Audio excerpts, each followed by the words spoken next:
Hello YouTube, it's time to get spooky.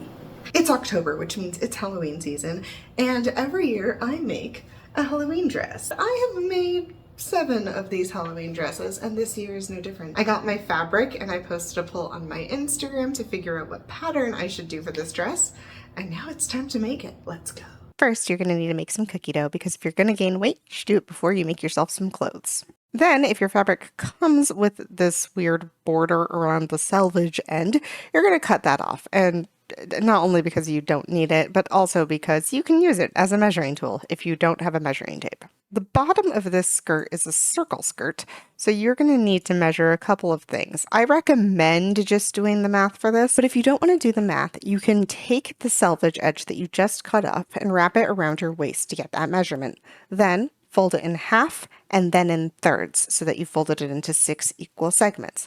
That will be the radius of the circle that you need to cut out for your waist. However, if your fabric is stretchy, do not cut out exactly to that measurement. It's going to stretch, so cut out about an inch above first, let it stretch. You can always make the hole bigger, you can't make the hole smaller. Then you can use the additional scrap of fabric that you chopped off to measure a length of skirt that you would want, measure from your waist, and then make marks all around the edge of your fabric, measuring from the center. Now, because this fabric has directions, we're not cutting out a full circle at once. We have to cut out 2 half circles, or else half of the skirt is going to be upside down.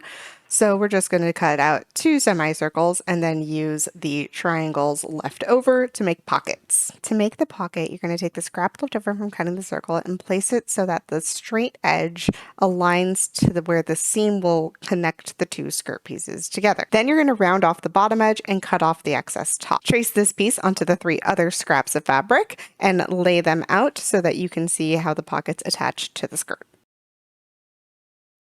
Take the pocket pieces and flip them pretty sides together onto the main part of the skirt and sew the edges down. So you'll end up with 2 pieces that look approximately like this. I'm going to flip this side onto this side and then sew around the edges. So flip, and now we're going to sew. So when we sew the skirt, we're going to sew around the edges but double up about halfway through the pocket. So I'm going to sew all the way up, down, around, down, in. New line, don't sew this closed. Do not sew here. Not on this curve, not on that curve. Up, around, down, line, down. The entire skirt is now sewn together. And usually after I finish one side, I like to check that the pockets are good by just shoving my hands where the pockets are on the opposite sides. And you can see you got a pocket. Nice. And now you got a Halloween skirt. Look at that. And if you just want a circle skirt, you're done. Put a waistband on this. It is stretchy. Attach your waistband with a zigzag stitch and you're good to go. I am turning this into a dress, so I need to go make a bodice and sleeves. So this fabric has a directional pattern, and I didn't know that when I was measuring how much I was going to need for this dress. And I now don't have quite enough. I also wasn't expecting this fabric to be as stretchy as it is, so I am going to attempt to make the bodice by just tracing a t-shirt. Now, it's important to remember here that t-shirts are approximately symmetrical. So you're going to want to fold your fabric in half before beginning so that the front side will match the back side. But also they're symmetrical down the middle, so you can fold them in half again and then just trace half of your t-shirt where you want it to go. Take care to cut out around the armholes and over the entire top of the shirt, because we'll cut out the collar later. Now watch me forget about symmetry again while cutting out the sleeves. But to make your lives easier, place 2 pieces of fabric on top of each other and then fold them in half to make your sleeve. And then you're going to cut out this weird shape to make your sleeve.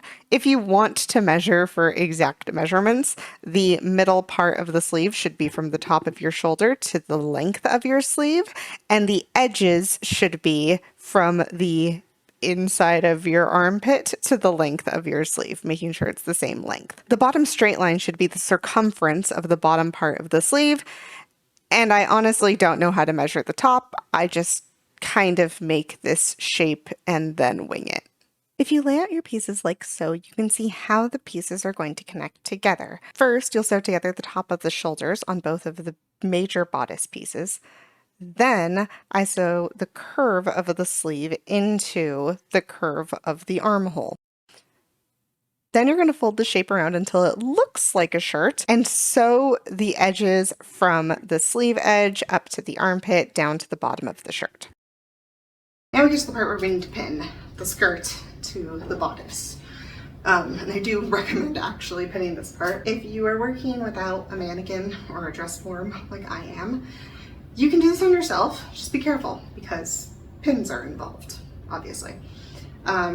You're going to want to first figure out where you want your skirt to land on your bodice. Place 4 pins in the bodice, 1 on each side, 1 in your front middle, and 1 in the back middle.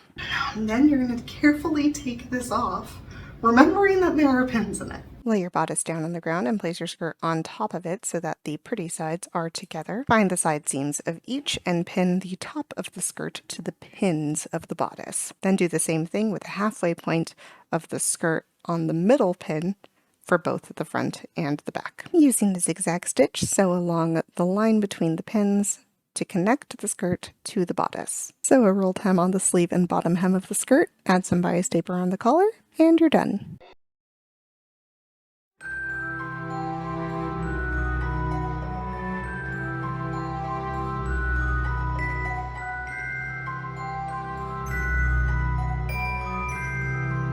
I love this dress. It came out so nice. It fits me perfectly. The sleeves are just as loose as I wanted them to be. It didn't need a zipper. Stretchy fabrics are the way to go.